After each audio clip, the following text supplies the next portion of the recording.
성도님들 가운데 하나님의 말씀이 가득하고 또 성령으로 충만하고 믿음도 충만한 복된 밤 되기를 간절히 소원합니다. 우리가 지금 수요일마다 다루고 있는 내용은 조직 신학입니다.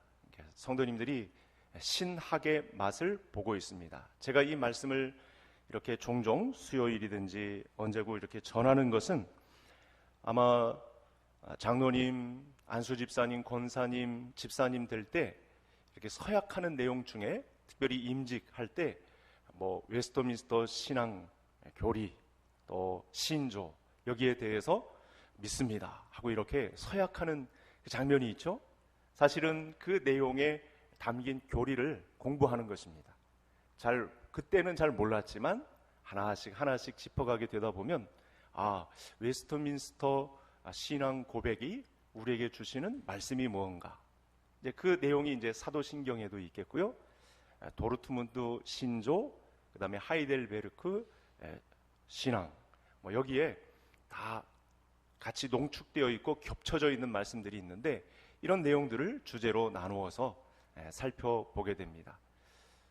고백은 했고 서약은 했는데 뭐에 대해서 서약을 했고 내가 무엇을 믿는지에 대한 이 맹세를 했는지에 대한 입장은 잘 알아야 되니까, 그래서 그 내용들을 좀 종합해 보면 물론 주일날 말씀을 전할 때 또 금요 기도회나 새벽 기도회나 말씀을 전할 때 그런 내용들이 다 들어 있습니다만 이것이 신앙 고백입니다. 우리가 하나님 앞에 서약하고 굳게 믿을 것을 맹세한 그 내용입니다 라고 하는 것을 되짚어보는 그런 시간이 되겠습니다. 그러면 우리의 믿음이 더 견고해진다는 사실을 맛볼 수 있기 때문에 오늘도 기대감을 가지고 오늘은 성령론에 대해서, 제목에서 말씀했던 것과 같이 오늘 성령론에 대해서, 하나님이신 성령과 사역에 대해서 살펴보겠습니다. 그 이전에도 이 성령의 사역과 관련해서 또 오늘 본문을 본 기억은 저는 없습니다. 요한복음을 아직 다루진 않아서. 그러나 성령에 관해서 우리가 충분히 많이 다루어왔지만 오늘 이 짧은 시간, 굉장히 방대한 분량이긴 합니다만 짧은 시간 성령에 대해서 우리가 알고 또 기도하고 그 뜻대로 이루어지기를 간절히 소원하는 그런 시간이 되어야 하겠습니다. 자, 오늘 다룰 내용을 한번 PT를 통해서 한번 보겠습니다. 지금 성도님들이 보고 있는 이 화면은 개역 개정 사도신경입니다. 우리는 지금 아직 개역 한글판 사도신경을 고백하고 있죠. 지금 통합 측 그리고 많은 교단들이 이 바뀌어진 사도신경으로 신앙 고백을 하고 있습니다. 좀 더 이 신조의 원문에 가까운 내용으로 고백을 하고 있습니다. 그래서 아마 타 교단에서 이렇게 신앙생활 하다가 오신 분들이 이제 헷갈려하는, 참 적응하기가 또 쉽지 않은 그런 여정을 갖고 있겠는데요.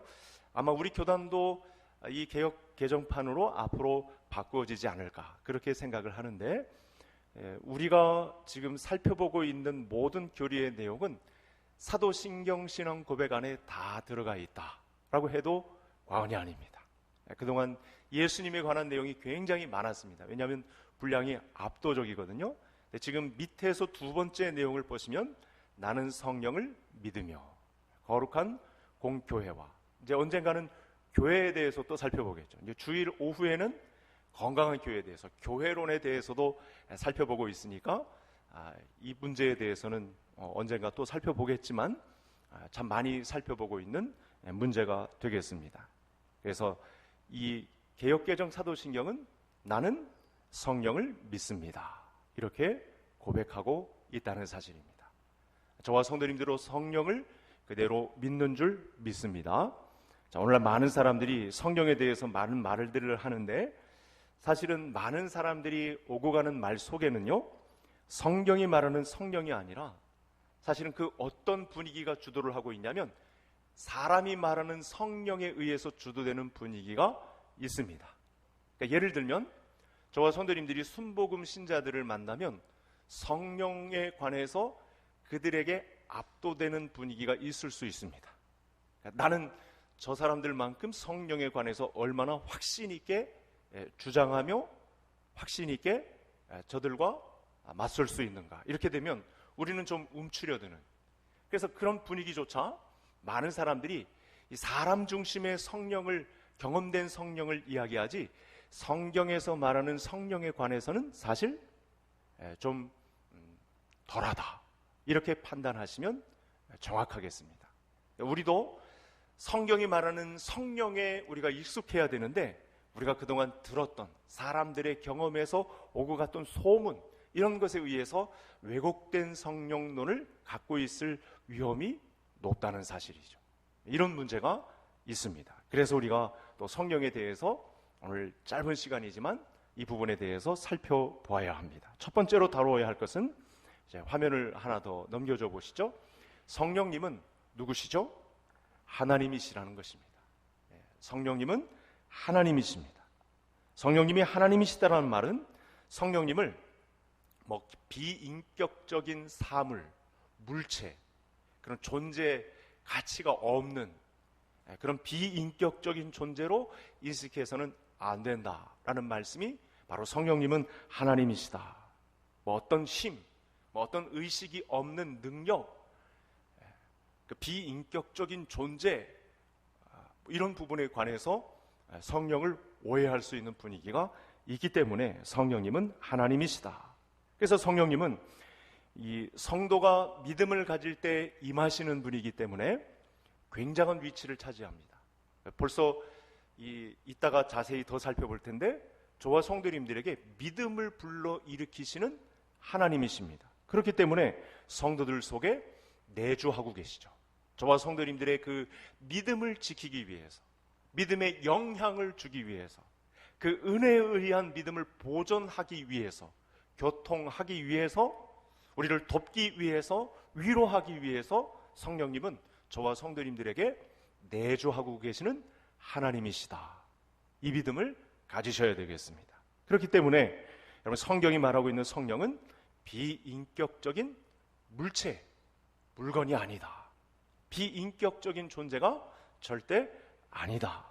그래서 성령을 이런 식으로 이해하잖아요. 우리도 그런 영향을 얼마나 받았는지 무심코 그런 고백을 할 때도 사실은 있어요. 그런 성령님이신가 하고 훌꺼덕 넘어갈 때가 있어요. 이제 그런 거 있잖아요.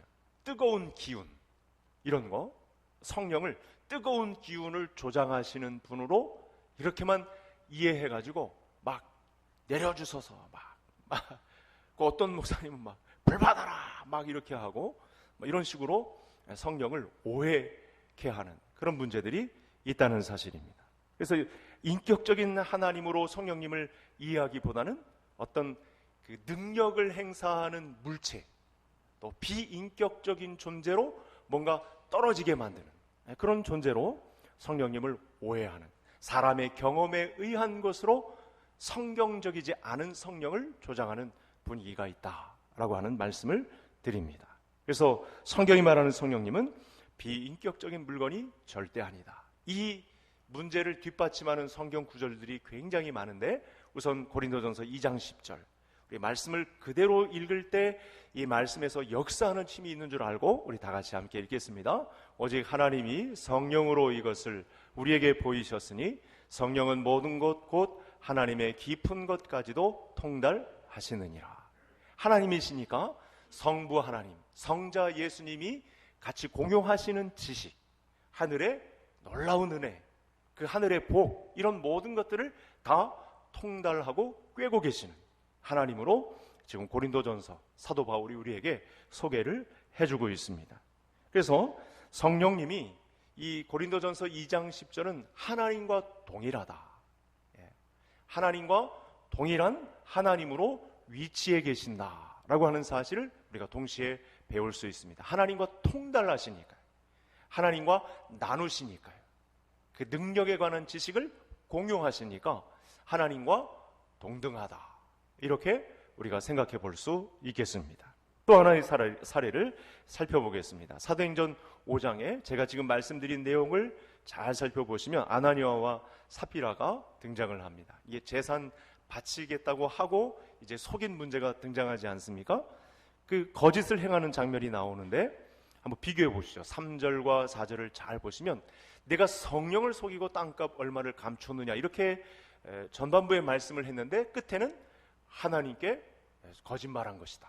사람에게가 아니라 하나님께 거짓말한 것이다. 그러니까 성령과 하나님을 동격으로 이렇게 똑같은 분으로 보고 계신 그 장면이 이렇게 나타났습니다. 그리고 여러분 이 마태복음 28장에 보시면 예수님께서 이 승천하실 때 성부와 성자와 성령께서 함께 마지막 대위임을 말씀하시는 장면이 똑같이 나타납니다. 그러니까 동등하신 거죠.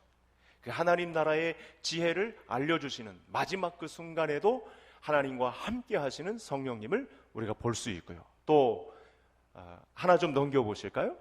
화면을 좀 넘겨주시죠. 마태복음 1장 18절에 보면 성령으로 잉태된 것이 나타났더니, 우리는 순서상 예수님이 성육신 하신 다음에 그 다음에 성령께서 뭔가 뒤에 우리가 주님 재림하실 그 전날까지 이 세상 모든 일을 주관하시는 보혜사 성령으로 계신 줄 알았는데, 예수님께서 잉태되었을 때 거기서 성령으로 잉태된 것이 나타났더니 하나님 나라의 이 방대한 지식과 그 계획에 하나님과 통달하여 같이 이 지식을 공유하고 계시고 능력을 같이 행사하시는 하나님으로, 성령 하나님으로 이렇게 마태복음 1장 18절이 우리에게 공개해 주고 있습니다.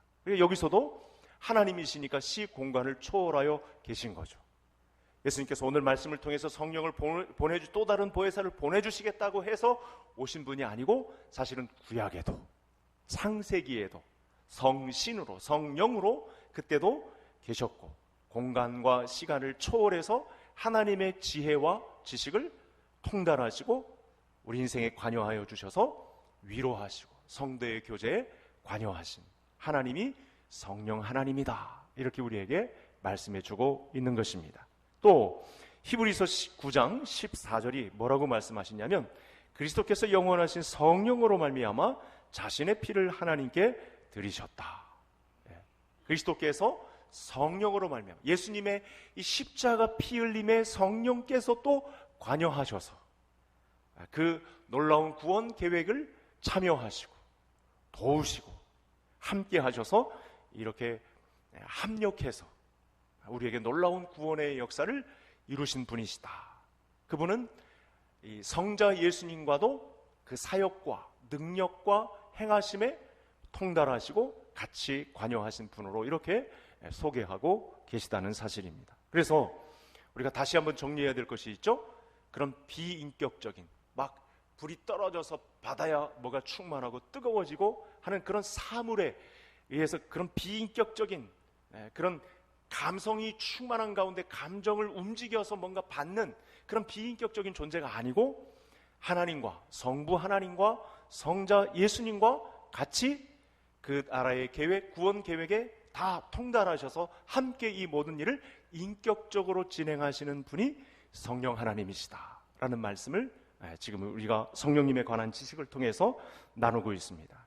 그래서 여러분, 하나님보다 못한 하급의 존재였다면 예수님의 성육신과 죽음에 어떻게 관여하겠습니까? 지금 오늘 보면 히브리서 9장은 예수님의 성육신과 그 피 흘림에 성령님께서 관여하셨다. 근데 그런 우리가 비인격적인 존재로 하나님보다 하급한 존재로 여긴다면 어떻게 그 위대한 구원의 역사에 성령께서 참여하셨을까 하는 의문 부호를 붙일 수 있는 거죠.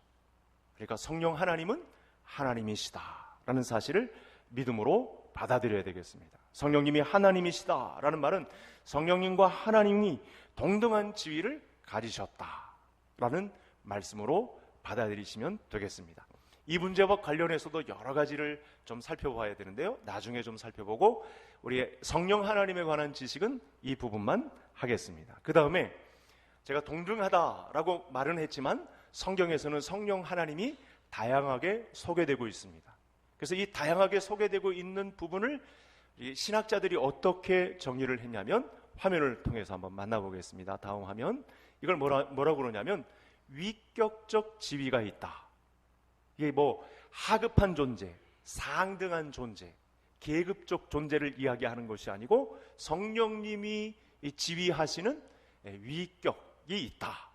그래서 성부 하나님, 성자 예수님, 성령 하나님, 우리가 이렇게 위격의 지위를 가지고 행사하시는 성령님이시다라는 말씀을 두 번째 드립니다. 그래서 성령님에 대해서 성경이 말할 때 성부, 성자, 이 하나님과의 관계 안에서 어떻게 성경이 설명하고 있는가, 이 부분을 우리가 잘 살펴야 질서의 하나님, 그 위격에 위배되지 않는 인격적인 하나님을 우리가 가르침을 받아서 더 믿음의 충만한 은혜를 받을 수가 있는 것이죠. 그래서 교회가 성경을 통해 고백한 내용은 뭐냐면 성령님은요 성부와 성자에게서 나오신다는 것입니다. 그러니까 이 말은 뭐냐면 성령님께서 독자적으로 막 먼저 나서셔서 하는 것이 아니라 성부 하나님과 성자 예수님에게서 나오셔서, 우리가 좀 쉽게 얘기하면 결제를 받으시고 동등하게 그 위격을 가지고 하나님과 함께 사역을 하시는 분이시다, 이렇게 우리가 설명을 할 수 있겠습니다. 세상 사람들은 큰 것과 작은 것, 높은 것과 낮은 것, 좋은 것과 나쁜 것, 이렇게 나누지만 우리가 하나님을, 성령 하나님을 그렇게 성부 하나님보다는, 성자 예수님보다는 하급한 존재, 이렇게 나누는 것이 아니고 이 하나님 나라의 질서가 있는데 그게 위격적 지위를 가진다, 이렇게 우리가 표현을 하는 것입니다. 그러면 돕는 말씀을 우리가 봐야죠. 요한복음 오늘 본문 14장 16절에 보니까 아버지께서 성령을 보내셨네요. 그 오늘 본문 마지막에는 예수님께서도 성령을 보내시죠. 또 다른 보혜사를 내가 아버지께 가서 보낸다라는 표현을 똑같이 쓰고 있습니다.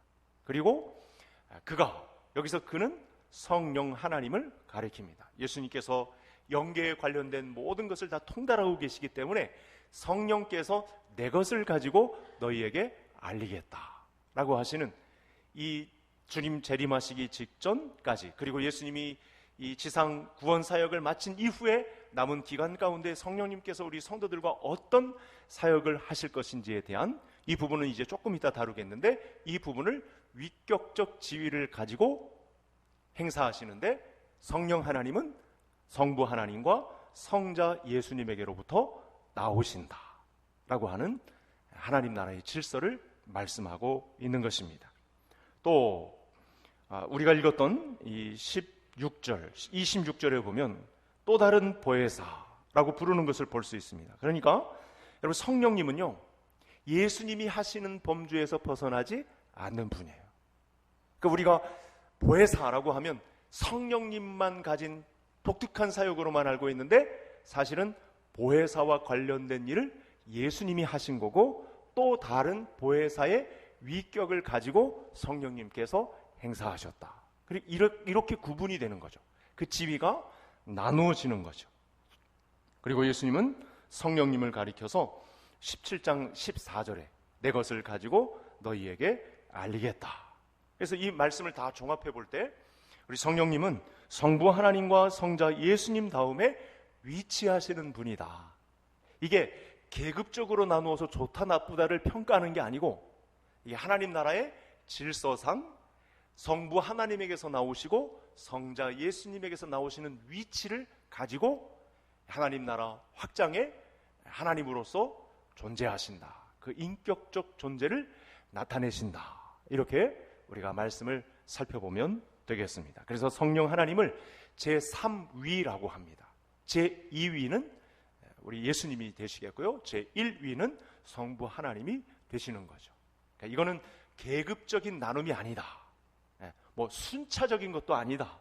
이거는 하나님 나라의 질서를 이야기하고 있는 것이다. 이 문제를 이렇게 정리한다. 성령 하나님은 성부에게서와 성자에게서 나오신다.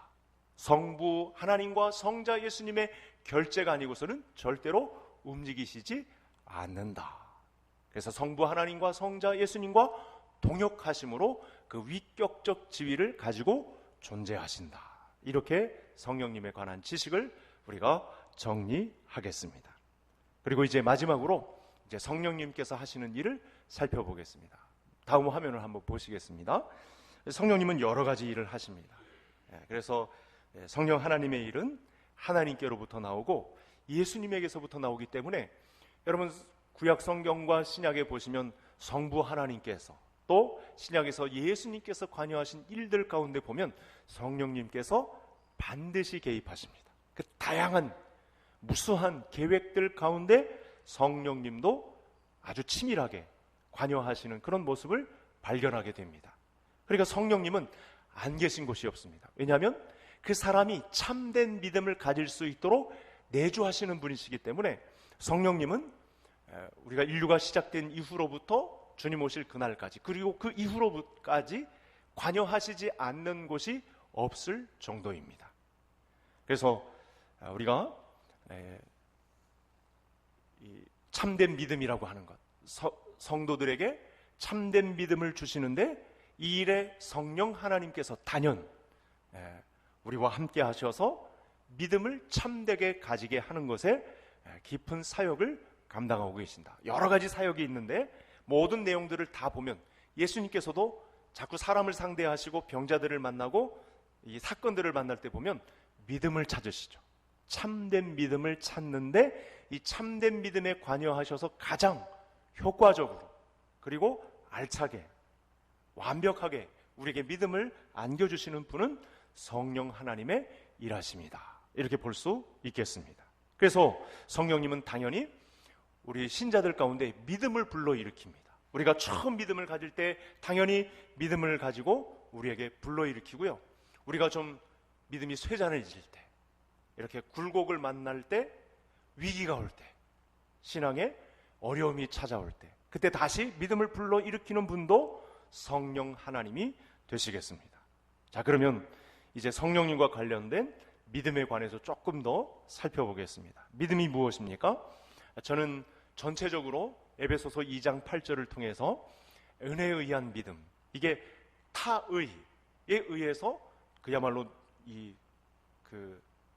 능동적으로 움직여지는 믿음으로 나타나는 믿음이 정확한 믿음이다, 이렇게 설명을 계속 해오고 있습니다. 근데 우리가 신자들이 우리 하나님께 대한 믿음을 가지고 이렇게 성숙해 나갈 때 그 일에 가장 크게 관여하시는 분이 성령 하나님이십니다. 그래서 하나님께서 계시하신 말씀들이 모두 진리라 여겨지는 그 확신 가운데 성령님은 깊이 관여합니다. 우리가 믿음은 들음에서 나지 않습니까? 이 들음에서 난 말씀을 하나님이 계시한 말씀들이 모두 진리라고 나는 여깁니다. 이렇게 확실한 진리로 자리 잡게 하는데, 참된 믿음을 갖게 하는데 성령께서 깊이 관여하신다. 뿐만 아닙니다. 성령님께서 복음으로 내 마음속에 일으키시는 굳은 신뢰. 그러니까 믿음은요, 맞장구가 터져야 됩니다. 그러니까 가장 먼저는, 가장 강력한 믿음은 하나님이 아들을 버리시면서 십자가에 피 흘려 못 박기까지 하면서 우리에게 구원의 역사를 일으키시는 것도 믿음이고요, 이 믿음으로 다가온 예수님을 구주로 받아들일 때 우리가 그 확신을 가지고 하나님을 관한 지식을 가지고 내 마음속에 일으키는 신뢰, 이게 이제 맞닥뜨려야 믿음의 불꽃이 확 타오르는 것이죠. 이 일을 주도적으로 하시는 분이 성령 하나님이시다, 이렇게 성경이 말하고 있습니다. 그래서 성령께서 하시는 일은 우리 속에서 복음을 통해서 확실하게 붙어있게 만든다, 이 믿음에서 떨어지지 않게 만든다. 그래서 아마 우리 성도님들 중에는 대부분 북한에서 전쟁을 일으켜서 이민군들이 우리 목에 칼을 겨눌지라도 나는 주 예수 그리스도를 믿는 믿음을 변하지 않겠습니다, 이렇게 그 위험한 순간이 다가와도 끝까지 믿음을 지키겠다고, 그 참된 믿음을 지키는 현장에 우리의 지혜와 지식과 총명의 지혜에 관여하셔서 우리를 참된 믿음, 참된 신뢰를 이끌어내는데 역할을 감당하시는 분이 성령 하나님이시다, 이렇게 우리가 말씀을 통해서 받을 수 있습니다. 여러분, 많은 사람들이 이 성령 하나님을 생각할 때 성부, 성자와 자꾸만 분리해서 생각하려는 그런 경향이 있습니다. 물론 우리가 따로 다 알아야 되는데 분리되는 것은 좀 잘 생각해야 됩니다. 왜냐하면 삼위일체시거든요. 우리가 이 분들을 따로 생각하려는 경향에서 벗어나야 됩니다. 왜냐하면 이런 경향이 있어요.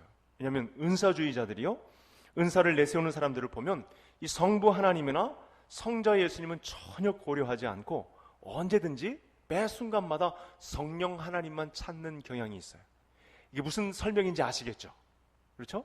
은사를 갈급해하고 신비주의를 부르짖는 사람들에게 가보면 부르짖는 분이 성령 하나님만이에요. 그건 잘못 이해하고 있다는 사실이죠.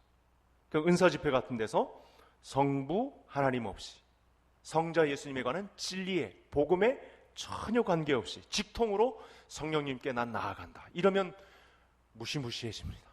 예. 우리가 교우들과 신앙생활 하는데도 사실은 어긋맞깁니다. 그래서 사실은 순복음과 우리가 개혁교단 안으로 이렇게 인정하고는 있지만, 7개 교단 안에 우리가 인정하고 있는 교단이긴 하지만 상당히 앞서 있습니다. 그래서 좀 위험해질 때도 있습니다. 그들이 지은 이 찬송, 찬양 가사를 보면 받아들이기 힘든 문구들도 사실은 있습니다. 우리가 조심해서 걸러서 받아야 할, 성령님을 마치 뜨거운 이 감정을 일으켜서 우리를 이 흥분 상태에 고조시키는 그런 어떤 비인격적인 뜨거운 존재, 뜨거운 인식, 이런 부분으로 감정적으로 가다 보면 큰일 난다는 거죠. 그런 신비한 능력에만 관심을 갖고 성령님을 찾게 되는 우려가 있다라고 하는 사실을 말씀드립니다. 그래서 여러분, 성령 하나님만 자꾸 찾으면, 성령 충만만 자꾸 부르짖는 사람들을 보면요, 성부 하나님에 관한 지식이 없어요. 성자 예수님과 관련된 이 복음에 관심이 없고 온통 치유, 문제 해결, 성공 비법, 기복신앙, 여기에만 관계를 가지고 신앙생활 하려고 덤벼들죠. 그러면 종교생활 될 수밖에 없다는 사실입니다. 예수님의 구속은 뒷전으로 밀려나게 되고, 또 성령님의 역사만을 강조하는 교회는 바로 이 성경에서 멀어질 가능성이 높습니다. 그래서 이 부분과 관련해서 아브라함 카이퍼라는 분이 이런 말씀을 하셨어요. 화면을 한번 다시 띄워줘 보시죠. 우리 같이 한번 쭉 읽어볼까요? 뭘 말하려고 하는 건지, 성령의 사역과 관련해서 우리에게 어떤 내용을 가르치려고 하는지, 또 교회가 안고 있는 위험성은 무엇인지에 대해서도 아주 정확하게 짚고 있는 대신학자거든요.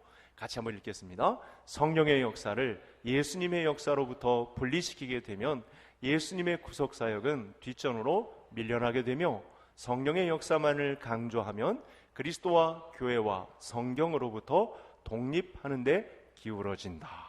예.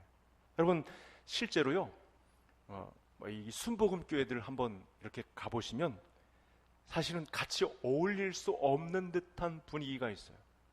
제가 아주 그야말로 유명한 순복음 교회라고 동탄에 있는 한 교회를 찾아갔더니요, 저 입구 처음부터 아주 강력한 기계음을, 우리 금요철야에 있던 그 강도의 한 100배나 되는 이 찬양 가사, 이걸 막 틀어놓고 막 귓전을 울리는데 같이 있을 수가 없어요.